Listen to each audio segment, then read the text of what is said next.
It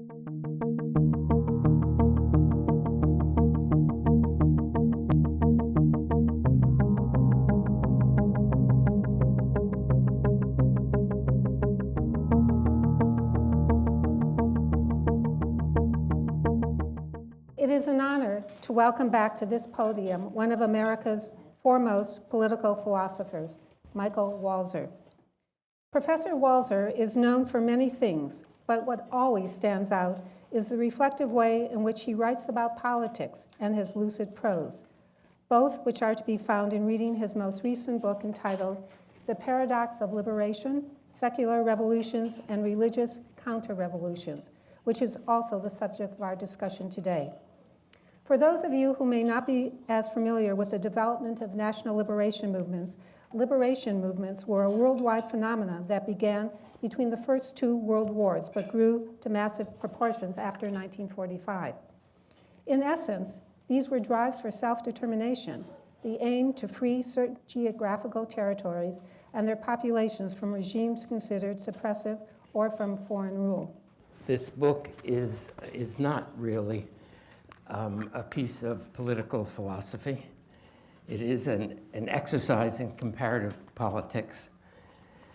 And I'm not a comparativist, but when you reach a certain age, you can do anything you want.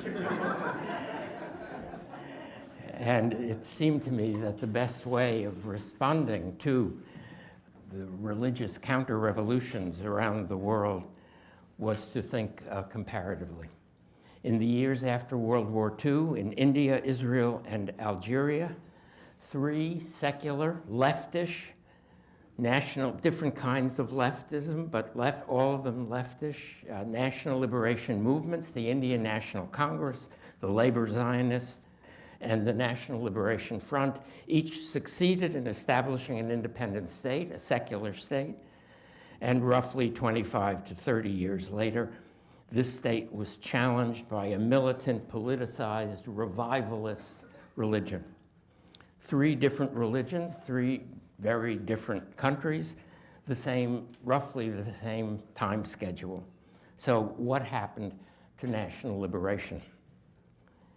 The challenge continues. Hindu nationalists are in power today in India, but they have not yet won a definitive victory over the Nehruvian secularists. Secularism is still established in the Indian constitution. In Israel, the Messianic Zionists of the settler movement will be an important part of Netanyahu's new government and a pernicious influence on it. And in Algeria, after a brutal civil war in the 90s, the radical Islamists have been repressed, but certainly not defeated. They could probably win a genuinely free election even today. The aging militants of national liberation, I haven't been to Algeria, but I've met the aging militants, they're my age, in India and Israel. They were surprised by the religious revival. They all believed that history was on their side. The academic theory of inevitable secularization was also a popular leftist theory. Listen to Nehru writing in The Discovery of India. I've memorized these sentences. They are so extraordinary. Some Hindus dream of a return to the Vedas. Some Muslims dream of an Islamic theocracy. These are idle fancies, Nehru wrote in 1935, for there is only one-way traffic in history. When David Ben-Gurion made his agreement with the ultra-Orthodox to exempt their kids from the military draft, he was sure that they were going to be like the Mennonites or the Amish in the United States. Ahmed Ben Bella, the first president of Algeria, sat in a French prison reading Malraux and Sartre. It would never have occurred to him to read a Muslim theocrat. But along with this confidence in secularization, the liberation militants were also actively hostile to the religion of their people. The liberation they had in mind was doubled first from the foreign oppressor, the British, the French, but also from the oppression of the Hindu, Jewish, Muslim religious traditions, and from the old religious authorities, the holy men, always men in those days, the sages and scholars who had mostly accommodated to foreign rulers and who ruled themselves over the everyday life of the people. I should note that this second liberation was also supposed to be a liberation of women, who were in each of these three religions radically subordinated. Frantz Fanon, the leading intellectual of the Algerian Revolution, provides the best example in a number of his books. He writes, "The freedom of the Algerian people is now identified with woman's liberation, with her entry into history." And again, in the movement, the FLN, the woman ceased to be a mere complement of the man. Indeed, it might be said that she pulled up her roots through her own exertions. In the Algerian case, the liberation of women didn't last very long or reach very high. The FLN had its own glass ceiling. Still, women in the cities of Algeria gained new opportunities and new freedoms. And this was true, also more true, of women in India and Israel. The three religious revivals are driven in part, at least in part, I think in large part, by the fear of those liberated women, those self-uprooted liberated women. Of course, there are women among the revivalists, as all of you have read, women who apparently are comfortable with rigidly divided sex roles and with subordination to patriarchal authority. I don't understand that, and I'm not going to try to explain it. There are some easy explanations that I don't much like: false consciousness, brainwashing. Some good secularist student of politics has got to provide us with a better account of the women who are joining these religious movements. But I do want to ask more generally, what happened to liberation? Or perhaps better, my deeper anxiety, what has happened to, what has gone wrong with the cultural reproduction of the secular left, the secular liberal and left? Or again, how can we explain the persistence of the old religious culture? Actually, the religious zealots are something new, more modernist, more political, more ideological than anything in the tradition. But they feed off of the persistence of, or the revival of, traditional piety, which was, after all, the piety of most Hindus, most Jews, especially among the Sephardim, the Jews from North Africa and Mesopotamia, and most Muslims. So in a very important sense, the liberationists were, in each of these countries, at war with the people they wanted to liberate. And that's the paradox of liberation, and also, I should say, its ethical difficulty, because liberation was, in all of these countries, most clearly in Algeria, but also in Israel and India, a top-down process. My book is a defense of the liberationist project, but also a critique of its more radical versions. I can illustrate both the defense and the critique in the case I know best, the case of Zionism and Israel. I argue throughout for the similarity of the three cases. Although some early readers have questioned this, in India, almost everyone I met welcomed the comparison with Israel, but hated the comparison with Algeria. One of my Yale University Press readers wondered if the Zionist case was comparable to the others, given the years of exile and the conflict with the Palestinians. Actually, the Palestinians have gone through exactly the same process, but without achieving a state. A radically secular liberationist movement has been challenged by a religious revival. So the far left and radically secular Popular Front for the Liberation of Palestine, actually Popular Fronts, there was more than one, for the liberation of Palestine, and also Fatah today are challenged by the revivalist militant Hamas. Anyway, let me say something about the Zionist case. One of the central themes of Zionist agitation from the beginning was the negation of the exile, which meant not just ending the exile, but overcoming the mentality of the exile. Early Zionist writers were fiercely critical of that mentality, and the name of that mentality was Judaism. The 1,000-year-old hereditary disease, Herzl called it. Some of these early Zionist writers sounded much like anti-Semites, as Orthodox opponents of Zionism were very quick to point out. Zionists, most of them, meant the Jewish state to be a nation state, definitely not a religious state. Zionist intellectuals worked hard to distinguish the Jewish people from the Jewish religion, some of them even saying that there might one day be ethnic Jews who were religiously Buddhists, Muslims, or Christians. Except for the Buddhists, that has turned out to be a fantasy, but it was very distinctly a secular Zionist fantasy. The religious revival in Israel provides a particularly clear case of what I think is happening in the other countries also. There are, on the one hand, the Messianic Zionists of the settler movement, militant and modernist. Unlike anything in the history of traditional or Orthodox Judaism, there is some resemblance to the 17th century Messianic movement centered around Shabtai Tzvi, but this time without an actual pretender Messiah.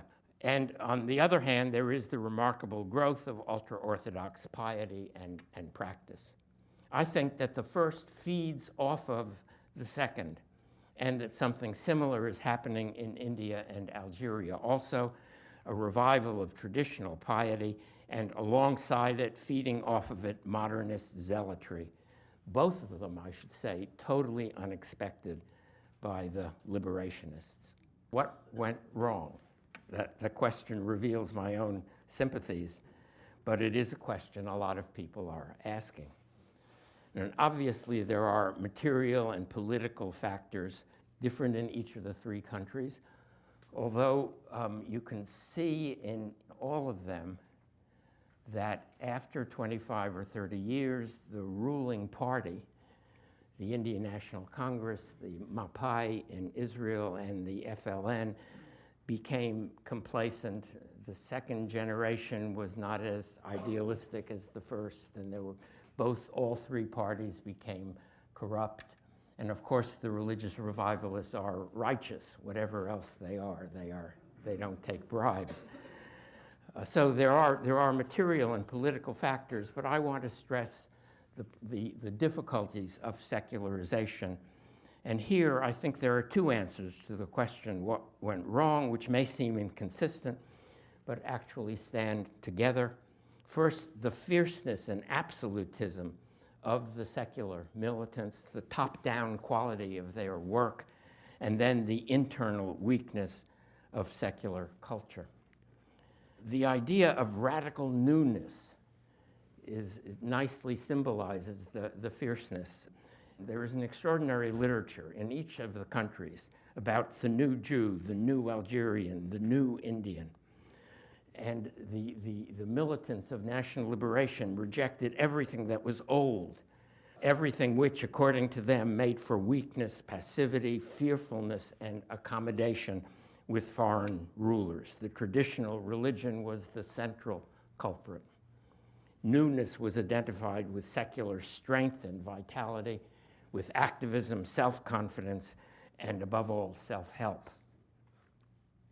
There was also supposed to be a new culture that went with the new men and women. Remember the effort of the French revolutionaries to create a new culture, a new calendar, unfortunately 10 days with only 1 day of rest, which wasn't very smart. A new calendar, civic oaths, a festival of reason, much, much more. But it didn't take. not in 1789 and not in 1848 either. It took French secularists 120 years before the definitive separation of church and state, which happened in France in 1905. The liberationists did better culturally, I think. New holidays, new heroes, songs and dances, poetry, novels, and it all worked pretty well for a generation or two, and then it didn't work, or didn't work well enough. It was all too thin, too artificial compared to the traditional religion.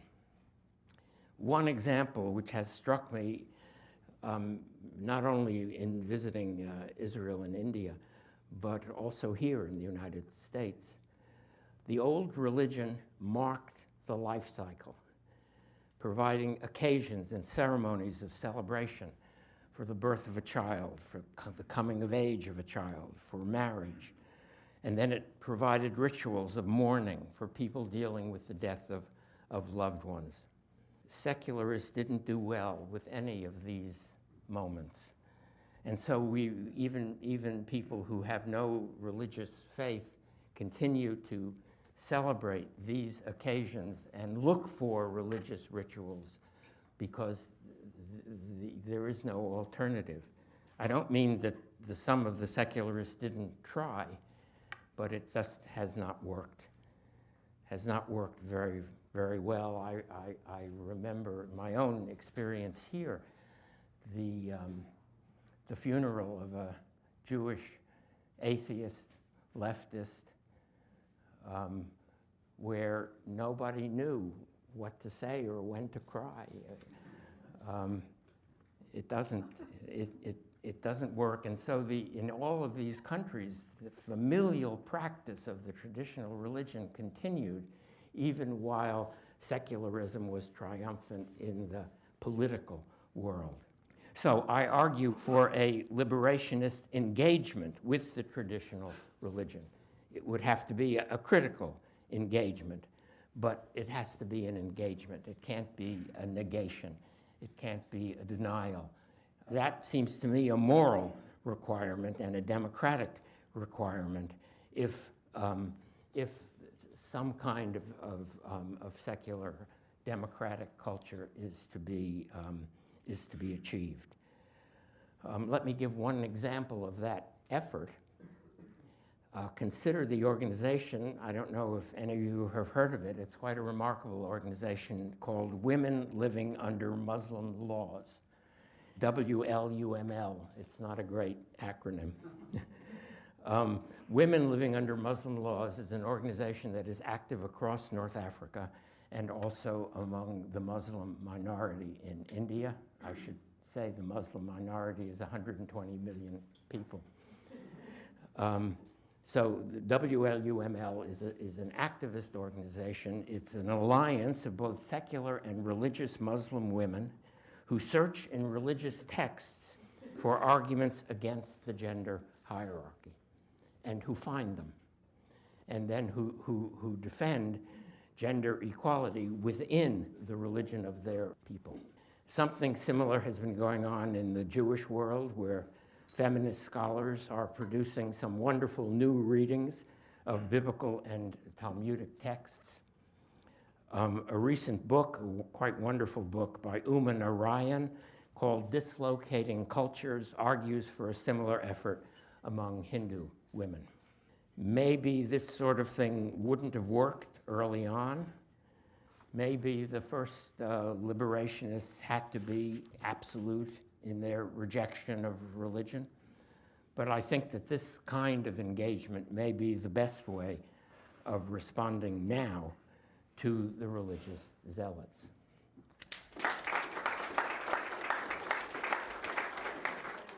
You didn't talk about the United States. So it would seem to me that almost all the points you're raising are relevant to what's happening in the United States. And of course, religious liberty was supposedly one of the starting motives of the people who came here. Much, much later, we put in the words "under God" into the Pledge of Allegiance, and those under the tent in a way. from that point of view, and now we have this huge rise of the religious right. So you want to sort of relate your themes to what's happening in this country?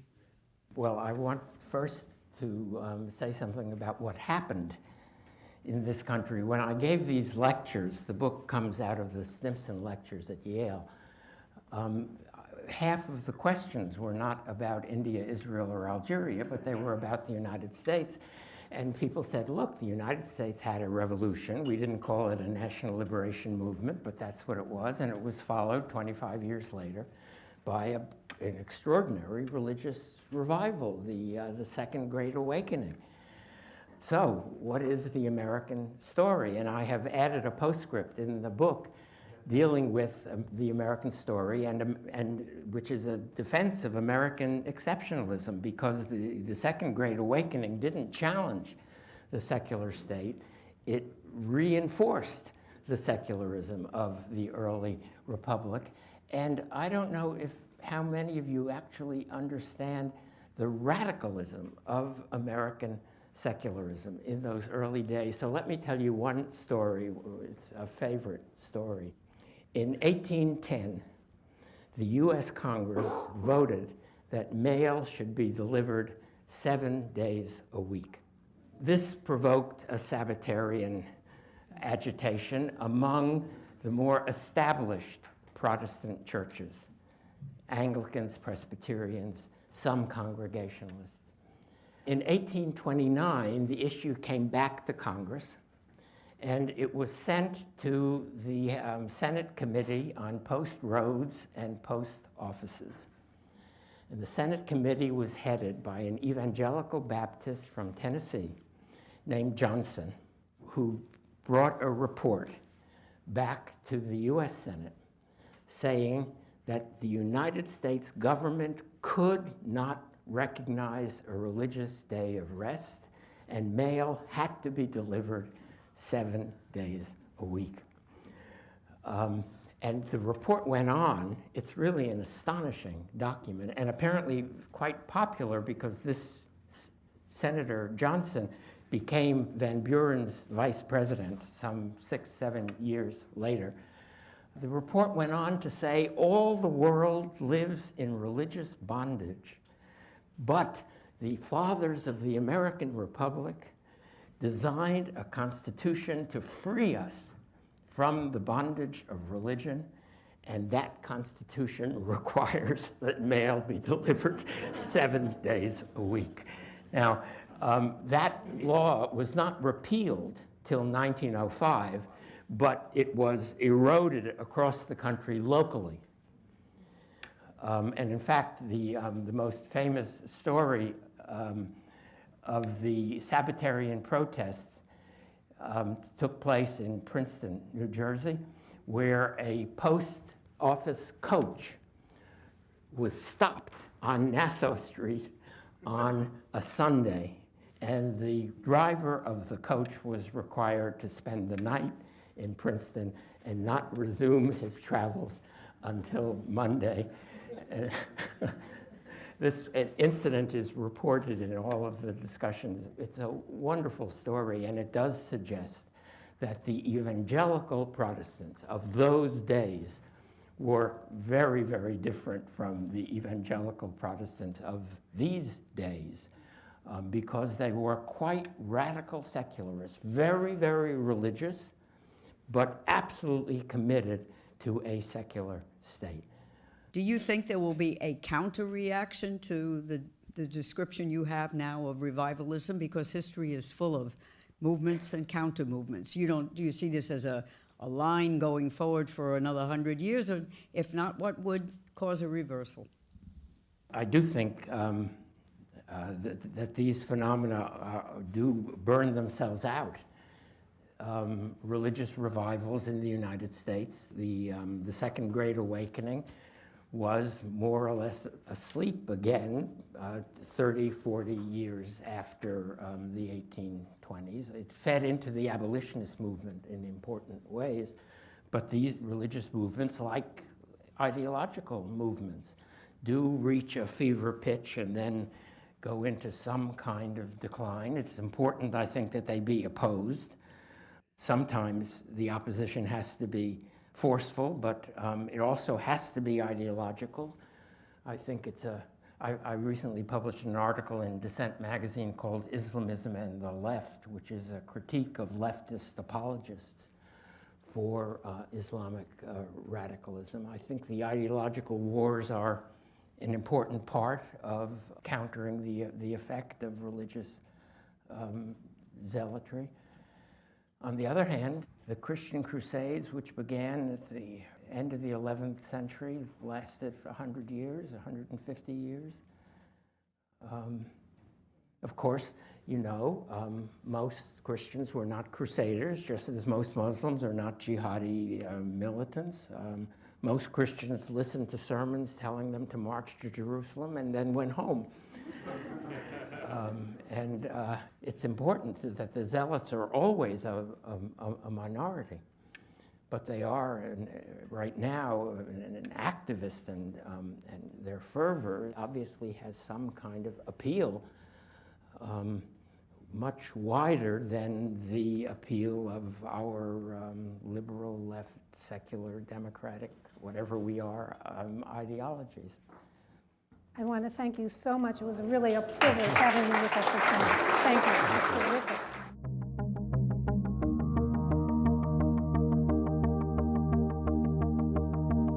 For more on this program and other Carnegie Ethics Studio productions, visit carnegiecouncil.org. There you can find video highlights, transcripts, audio recordings, and other multimedia resources on global ethics.